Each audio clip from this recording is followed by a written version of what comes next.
Hey guys, welcome to your channel. In this video, you will learn on how to create Payoneer payment link. So first thing that you should do is you just have to open your Payoneer account so you can use the application or the website. So for this video, I'm just going to use the application. So once you're here, just have to click on the actions options from the bottom options.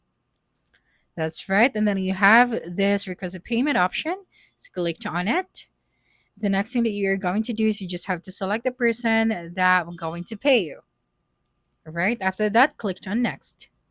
Now right here, just have to type out how much are you requesting. For example, $100. And then click on next. Now you just have to add here the description of your payment request. Click on the review option.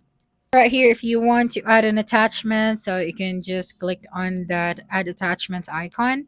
After that, click on request a payment. Right? So just wait for a couple of seconds.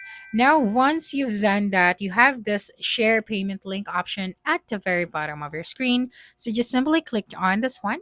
And then you have this copy option right here. So you just have to click on the copy option. And now you can use that payment link to send that to the person that we're going to pay you. So that's it for this video. If you think this video helped you solve your concern, please subscribe, like this video, and leave your comment below. Bye.